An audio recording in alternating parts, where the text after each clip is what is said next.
let's talk about my vocal chain. Auto-tune. I use Auto-tune Artist for my lead vocals. Low male input type. Right now we're in F minor, but that's obviously song dependent. I like to rock pretty high retune speed, 11, flex tune at 24, humanize at 25. I record through a console, printing auto-tune on the way in. So it's already pretty tuned before it even hits this auto-tune. Second thing in the chain, so this is thermal by output. I rock this one preset called Vocal Palpitator. Turn pulse down, pulse 1, pulse 2, and then I just kind of mix the dry wet. I've actually updated my template recently so that I don't even have to open the plugin to be able to adjust the dry wet, which is the only parameter that I need. So I might as well just show you all how we do that right now.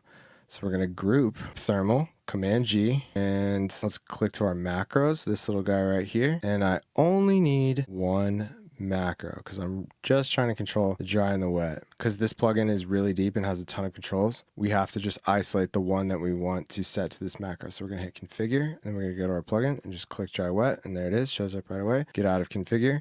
And then we're going to right click the slider that we just assigned, and we're going to map it to macro 1. Cool. So now don't have to look at any of that, and I can just call this Command R to rename it thermal. Boom. Thermal is a weird one that kind of does like a bit crushing EQ low cut thing that I just really like. Third thing in the chain, Ableton stock EQ8. All I'm really doing here is just cutting all of the lows below about 200 with just a standard 12 dB low cut. And then I'm shelving a little bit down at around 500. And this is just to clean up all the low end before it hits all of my compressors, because I know it's going to slam my compressor way harder if I don't cut all the lows out. Kind of just making the compressors do the work on the mids and highs, which is what we want because we're going to cut most of the low end out anyways. I should mention too that I also record compression on my way in. I flip between the Distressor by UAD and the CL1B. Our first compressor, the ever recognizable LA2A. So we're not doing a lot with this thing. I just kind of have this one here as light peak reduction. If you know the LA2A, it's slow attack, fastish release, 10-to-1 ratio. It's an optical compressor, so inherently it's pretty mild, and I typically just use it mildly. It's just kind of like the first stage. So usually I try to be hitting like 3 gain reduction, but I didn't even have it in on this. Let's see how it sounds. Blood in my lungs, a snake in my tongue, right until sunrise, Brownie says run. Cool. And I'm just moving my peak reduction right here. That's basically setting the threshold so that our signal hits it and gives us the gain reduction that we're looking for. I'm not really going to touch the gain because it's barely doing anything, and it's kind of important how much gain is feeding this next compressor. Let's dive into my Vox parallel using Ableton racks out of my 3 favorite parallel compressors. If we open this, we can see this is splitting the signal 4 ways. So up until the end of our LA2A, this has been one continuous signal in series. But here in this chain, we're splitting it 4 ways parallel, and then it gets recombined after. So these signals are all on top of each other. They're not feeding into each other. They basically exist on their own plane, and then they get combined at the end of this little rack that I made, right? So let's hear what that sounds like. Blood in my lungs, a snake in my tongue. So quickly we can realize this is like my entire sound, right? And it's mostly Devil-Loc. People ask me, what is the signature to your chain? It's Devil-Loc. So the way I have this set up, these knobs that control the most important pieces of the plugin, so I don't ever have to open this whenever I'm mixing. I can just have my little macros right here. Made a whole video about Ableton racks and macros and how to turn any combination of plugins into its own unique Ableton plugin using this whole little technique. Got a fast release. These 2 are controlled right here on my 2 little macros. Mixes all the way up. If I want any dry, I would just use the dry channel over here. And darkness is at 0 because I don't typically want to darken a vocal. So if we look at these 2 knobs here that I mapped over here, crunch and crush. Crush is basically, you could think of it as the compression side of Devil-Loc, and crunch is the distortion side. Right now I haven't even touched it. This is like stock. This is how the plugin just opens up. And I just have Devil-Loc blasted. Our knob controls the level of our Devil-Loc chain right here. So it's not controlling anything inside the plugin. It's just controlling the output of the plugin, essentially. Same goes for all of these, right? We've got our dry right there. We've got our 1176. We've got our rat. Let's talk about the 1176 that I don't have it in right now, but we can listen to what that sounds like. Let's put it up. Double click. We'll put it at 0. Let's just mute everything else in our chain. So no Devil-Loc, no rat, and no dry. Blood in my really quiet, I'm going to use this input knob to turn up our input, which is controlling our input knob on the plugin. This is basically just telling the compressor how much to compress, right? Blood in my lungs, a snake in my It's slammed.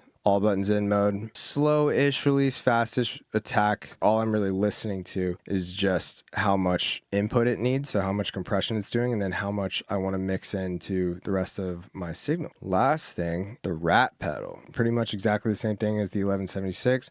Our knob right here, which I have automated, which is pretty much why this setup is so sick, because I can automate the most important parameters of all of these 4 chains super fast throughout the song, and I can see them immediately. They're always there. I can see what they're at. Automation is super clean, and I don't have to flip through a whole bunch of menus. This is controlling the output, and then this distortion knob right here is just controlling how much distortion or input we're giving the pedal. Don't ever really need to look at that when I'm mixing. Moving on. We have this little guy, which I have closed because I also never look at the plugin of this because this is linked to my controller. But this is the SSL native channel strip. There's a million of these, Waves, UAD, Brainworks. There's a ton. I'm not doing anything, not a thing. Usually I'm using this for the EQ.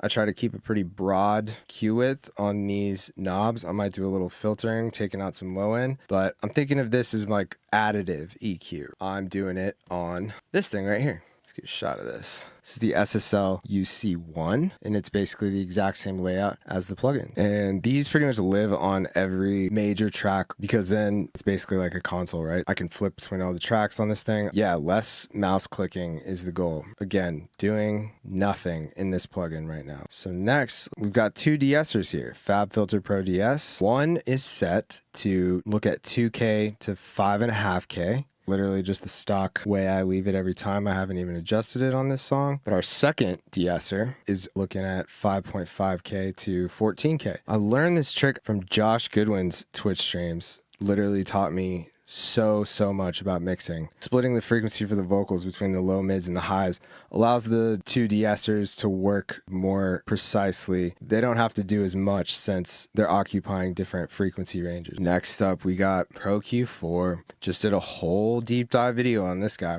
So at this point in the chain, I've already had 2 EQs. This is my starter vocal dynamic EQ preset. So I got a band at 100, 300, 1K, 2.5K, 4K, and 7K, and then a spectral band, meaning soothe band at 3.5K, and that's pretty wide. We'll see how much this is doing, but I haven't moved these from my stock position, so.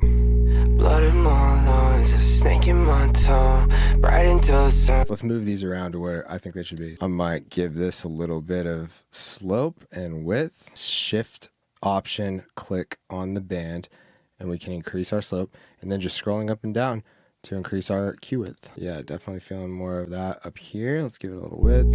Blood in my lungs, a snake in my tongue, right into the sunrise. Same thing, I'm gonna give it a little slope right here. Option, shift, click, scroll down to widen the Q. Blood in my lungs, a snake in my tongue, right into the sunrise. Yeah, this could get a little less right here, 2K. I'm basically doing what I used to do with 2 plugins, where I would have my little dynamic EQ bands. But now that I've got Soothe built into this thing, I don't even need it. So yeah, this is like my final surgical EQ. After that, we've got Spectre, one of the sickest plugins. It looks like an EQ, but it is a saturation tool. It feels just like an EQ. Like I said, we got shelves, we got bands, but you can only add, and it's not adding volume to those frequencies, it's adding harmonics. It's literally adding saturation very subtly, but it's perfect for adding top end, really anything that you feel like after you've done all of this cutting, and you can literally change the type of saturation per band. Another crazy thing that I do with this a lot, not so much with vocals because vocals are mono and I don't really worry about their translation in mono, but for music synth type shit, take a band, put it up, and then tell it to only affect the mid channel. Right? So I'm only affecting the center, and this is super helpful because I can just add saturation to the frequencies that are lacking in just the mid to sort of add the pieces that I'm not really getting whenever I flip to mono. Are you looking for exclusive production, guitar, and drum loops made by yours truly right here in my studio? Hours of live stream content on how I make my music, remix stems, vocal chains, and even personal feedback on your music. Then head on over to my Patreon. That's patreon.com/HarryWasHere. Now I'm gonna get into my vocal effects. This is like my favorite thing to talk about, to be honest. Like all the other shit before this, it's cool, but I barely ever change it. I just mix in what I want for the song and automate it. Don't really add plugins ever. But these I like to get crazy with, and I'm switching these out constantly, right? So our signal is out of our Spectre as one signal, and then it comes to here, and then it splits into two again, right? So we've got our dry and our effects all in parallel. And the reason that I do this is so that I can hard cut all of my effects with one move. After our split between dry and effects all of the effects are getting processed by a deesser. The move is to de-ess your reverbs and delays and stuff so that you're not hearing all that sibilance, and then it gets split. What is this? 1, 2, 3, 4, 5, 6, 7, 8, 9 times. Sometimes I literally want to hear no dry and all effects, and I can just solo all effects right there. So good. Let's look at plate. I'm automating this. Where am I automating this? God forgive me for all my sins. Swear I'll change if you let me in. The devil's with me. I think I want to add actually a little bit of that top end that I didn't even have in before. Maybe a little 1K too, why not? That 1.5K is where vocals cut. If you're not getting enough intelligibility, that's the sweet spot. Sick. Valhalla vintage verb. Sounds great. Let's hear our haul.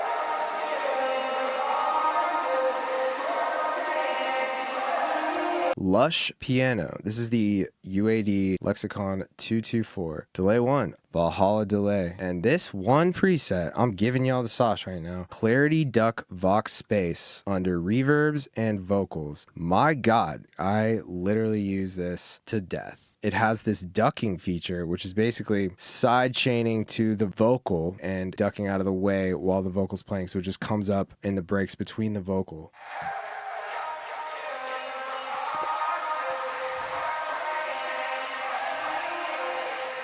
It's too good. Moving on, we got delay 2. We got another Valhalla delay. And this one I kind of just have as a half note delay, right? It's not that fancy. I can make it sidechain and get out of the way of the lead. If I want to add a little reverb, this diffusion knob right here. Crazy. You hear that pitch shit whenever it turns size? Whoa. Moving on. Slap. This one's cool. Galaxy Tape Echo from UAD, which is a spring reverb and like an old analog tape delay. This entire box is mono, and I have a little micro shift at the end of it to give it some chorus and spread. Let's fuck with this a little bit. God forgive me for all my sins. Swear I'll change if you let me in. The devil's with me, but I am, and no one else is listening. It's fire, I love that. Next is the doubler. So I got two options here. I can't get away from this plugin. Waves, it's a love-hate relationship. This preset right here, doubler full reset, and I'm turning all the direct off, right? So it's just chorus. Let's hear that no dry. So good, dude. But if I ever decide to switch it up, I've got this guy, Studio D chorus. Moving on, we have our flanger. If I go for a flanger, I like using this brigade chorus. It sounds like this. God forgive me for all my sins. Swear I'll change if you let me in. Pretty cool, pretty dramatic, really pitchy, which I kind of like. But it sounds like a guitar pedal, you know, which is like a different vibe. All right, last thing in the chain. This is this wild preset in Echo Boy, Garage Door, which sounds like this.